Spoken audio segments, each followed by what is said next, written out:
বিশ্বাস করেন, ওয়াল্লাহি আল্লাহর কসম করে বলছি, বিশ্বাস করেন, আপনার ইন্তেকালের পরে 40 দিন সময় লাগবে না এদের আপনাকে ভুলে যেতে। ওয়াল্লাহি আল্লাহর কসম করে বলছি, এই মানুষগুলোর কেউই আপনার প্রকৃত অর্থে আপন নন। আপনার অবস্থানকে তারা ভালোবাসে, আপনাকে তারা ভালোবাসে না। আপনাকে শুধু আপনার রব আল্লাহ ভালোবাসেন। আপনি তার উপর তাওয়াক্কুল করে হারাম ছেড়ে দেন, আপনাকে আল্লাহ পাক বেহিসাব রিজিক দেবে ইনশাআল্লাহ তাআলা। মানুষ মানুষের অবস্থানকে মূল্যায়ন করে, আপনার পরে তার আপনাকে মনে রাখবে না।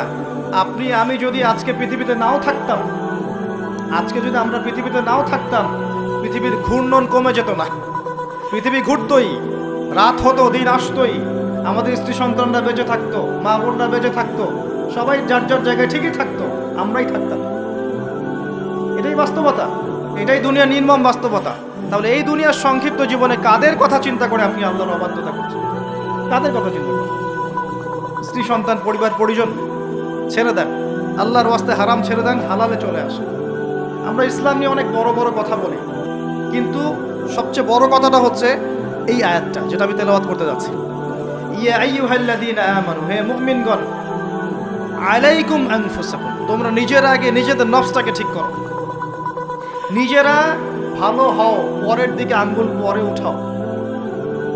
নিজেরা ঠিক হও, নিজে আগে জ্ঞান অর্জন করি, নিজে আগে আমল করি, নিজে আগে হালাল খাই, নিজে পরিবার ঠিক করি, নিজে আমি দিন ইসলামের জন্য ক্ষুদ্র পরিসরে কিছু করার চেষ্টা করি, অন্যের ভুলের দিকে আঙ্গুল পরে উঠাই। দেখবেন ইনশাআল্লাহ প্রত্যেকে যদি নিজের ফিকির করি, আস্তে আস্তে সমাজ ঠিক হয়ে যাবে। নিজে ঠিক না হলে কিচ্ছু ঠিক হবে না। আর নিজে ঠিক না হয়ে মানুষকে ঠিক করতে যাওয়া ঠিক নয়। একটা বাতি যখন জ্বলবে, একটা বাতি থেকে আর অনেক বাতি জ্বলবে ইনশাআল্লাহ। আল্লাহ পাক আমাদের সবাইকে হালাল রিজিক অন্বেষণ করার তৌফিক এনায়েত করুন, আমিন। যাদের হালাল রিজিকের সমস্যা আছে, আল্লাহ পাক যেন বেহিসাব রিজিকের ব্যবস্থা করে দেন, আমিন। আপনার আমার সম্পদ সুদের মধ্য দিয়ে লুটে নেওয়া হয়েছে, সম্পদ পেপার মানির মধ্য দিয়েও সাক করা হয়েছে। পৃথিবীর একটা অংশ দিন দিন ধনী হয়েছে, আর একটা অংশ ডে বাই ডে প্রপার্টি ডিস্ট্রিবিউশনের মধ্যে চলে গেছে। এগুলো বুঝতে আরো সময় লাগবে, আরো দিন যেতে দেন, 5 বছর 10 বছর যাক, আপনারা নিজেরাই বুঝতে পারবেন ইনশাআল্লাহ। বিষয়টা হচ্ছে যে এগুলো ভবিষ্যৎবাণী নয়, এগুলো বর্তমান।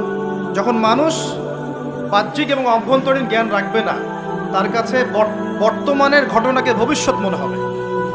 বর্তমান সম্পর্কে মানুষ যখন ওয়াকেফাল থাকবে না, গাফেল থাকবে যে বিশ্বে কি হচ্ছে, কি চলছে, জিওপলিটিক্সে কি চলছে, মিলিটারি সেকশনে কি চলছে, ইকোনমিক্সে কি চলছে, এই ফিতনাগুলোর মধ্যে, তখন মানুষের কাছে মনে হবে এগুলো হয়তো ভবিষ্যৎবাণী। আসলে এগুলো ভবিষ্যৎবাণী নয়, এগুলো সবই বর্তমান। বর্তমান সম্পর্কে আপনি অজ্ঞ বলেই বা আপনি জ্ঞান অর্জন করার ফিকির নেই বলেই আপনার কাছে এগুলোকে ভবিষ্যৎবাণী মনে হচ্ছে। আপনি 2 চোখ খোলেন, খিদিরের মতো হন আলাইহিস সালাম, আপনি দেখবেন সবকিছু আপনার কাছে স্পষ্ট হয়ে যাবে ইনশাআল্লাহ। আমরা এমন একটা সময় বাস করছি যেখানে আখিরুজ্জামানের ম্যাক্সিমাম সাইনগুলো দেখা যাচ্ছে। ম্যাক্সিমাম ডে বাই ডে আপনি ধর্ষণের বৃদ্ধি দেখতে পারবেন, ডে বাই ডে আপনি জেনা বাড়বে দেখবেন, মাদকদ্রব্য মানুষ বেশি বেশি খাবে। একটা মানুষ খুঁজে পাবেন না যে ব্যক্তি সুদ থেকে 100% মুক্ত থাকতে পারবে, একটা মানুষ পাবেন। বাহ্যিক বিষয় বাদ দেন, ইন্টারনালে আসেন। মনে করেন আমি একটা বাসায় ভাড়া থাকি, বাসার মালিক লোন নিয়ে বাড়ি করেছে, আমার মতো আরো 10টা ভাড়াটিয়া আছে, সবার টাকা নিয়ে সে লোন শোধ করছে। পরোক্ষভাবে আমিও সুদ খাচ্ছি, এখানে আমিও সুদের সাথে সম্পৃক্ত আছি। এটা সেই জামানা যে জামানা সম্পর্কে নবী সাল্লাল্লাহু আলাইহি ওয়াসাল্লাম বলেছিলেন যে ব্যক্তি সুদ থেকে দূরে থাকতে চাইবে, আখিরুজ্জামানে তার গায়েও সুদের ছিটাফোঁটা গিয়ে লাগবে, কেউ মুক্ত থাকতে পারবে না। টপ টু বটম দেখবেন সুদই কারবারের সয়লা। আর কেন রাগ হচ্ছেন আমার সাথে? আল্লাহ রাব্বুল আলামিন পবিত্র কোরআনে বলেছেন, ইয়া আইয়ুহাল্লাযীনা আমানু, আমি আপনাকে আল্লাহর কালামটুকু শোনাতে এসেছি। জোর করে কাউকে কিছু মানানো যায়? এটা ইসলাম শেখায়? ইসলাম তরবারির জোরে কোনো কিছুকে মানতে শেখায়? ইসলাম শুধু দাওয়াত দিতে শেখায়। ওয়াযাক্কির ইন্নামা আনতা মুযাক্কির, শুধু অনুবাদ করতে চাচ্ছি আল্লাহর কথা। যে কোনো আলেমের কাছে গিয়ে অনুবাদের সত্যতা যাচাই করে নিয়েন। আল্লাহ বলেন, ইয়া আইয়ুহাল্লাযীনা আমানু, হে মুমিনগণ, ইত্তাকুল্লাহ, তোমরা আল্লাহকে ভয় করো। ওয়া যারু মা বাকিয়া মিনার রিবা, সুদগুলো ছেড়ে দাও, সুদের অবশিষ্ট অংশগুলো ছেড়ে দাও। ইন কুনতুম মুমিনিন, যদি প্রকৃত অর্থে মুমিন হয়ে থাকো। ওয়া ইন লাম তাফআলু, যদি তোমরা এই কাজটা না করো অর্থাৎ সুদ না ছেড়ে দাও, ওয়া ইন লাম তাফআলু, যদি তোমরা সুদ না ছাড়ো, কে বলছেন? ফাযানু বিহারবিন মিনাল্লাহি ওয়া রাসূলিহি, তাহলে আল্লাহ এবং তার রাসূলের সাথে যুদ্ধের ঘোষণা শুনে রাখো। Path is yours, the road is yours, রাস্তা আপনার, পথ আপনার, চুজ ইউর পাথ। আপনি আপনার রাস্তা সিলেক্ট করেন। আপনি আল্লাহর সাথে যুদ্ধ করবেন, তার নবীর সাথে যুদ্ধ করবেন, নাকি এগুলো ছেড়ে দিয়ে আল্লাহওয়ালা হবেন, আপনার সিদ্ধান্ত। কে আপনাকে বাধ্য করবে? কেউ নেই বাধ্য করেন, কেউ বাধ্য করবেন আপনাকে। এটা আপনি ফিকির করবেন সারা জীবন যে হারাম রিজিকটা আপনি খাচ্ছেন, এইটা দিয়ে কি আপনার হজটা কবুল হবে কিনা, এটা দিয়ে আপনার উমরাটা কবুল হবে কিনা, এই টাকায় যখন সন্তান সন্ততি বড় হবে এরাও আল্লাহওয়ালা হবে কিনা, আপনি ফিকির করেন। আপনি চিন্তা করেন যে নবী মুহাম্মদ সাল্লাল্লাহু আলাইহি ওয়াসাল্লাম জেনা শব্দটা মুখ থেকে বলতেও লজ্জা পেতেন, জানেন? আমাদের নবীজি জেনা শব্দটা মুখ দিয়ে বলতেও লজ্জা পেতেন।